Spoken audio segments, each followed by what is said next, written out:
بسم اللہ الرحمن الرحیم۔ السلام علیکم ڈیئر ویورز، ہمارا آج کا ٹاپک ہے اگر آپ نماز پڑھ رہے ہیں، مرغی، کبوتر یا کوئی اور پالتو جانور گھر میں پھر رہا ہے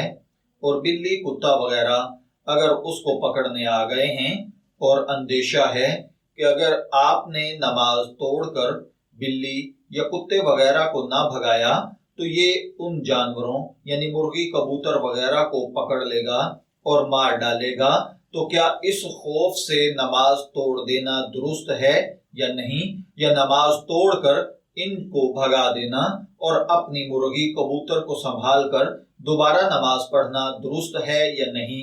تو دیکھیے بھائیوں اور بہنوں، اگر آپ نماز پڑھ رہے ہیں، مرغی، کبوتر وغیرہ یا کوئی اور پالتو جانور کھلے پھر رہے ہیں اور اچانک بلی آ گئی ہے،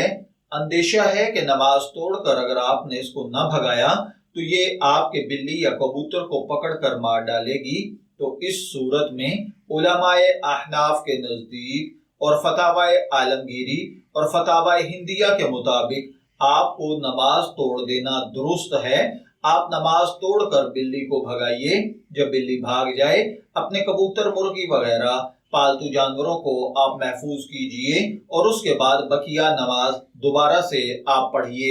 میں دعا گو ہوں کہ اللہ تعالی ہمیں ان باتوں کو سمجھ کر ان کے مطابق عمل کرنے کی توفیق عطا فرمائے۔ شبیر احمد کو اجازت دیجیے، پھر حاضر ہوں گے کسی نئے ٹاپک کے ساتھ، تب تک کے لیے اللہ حافظ۔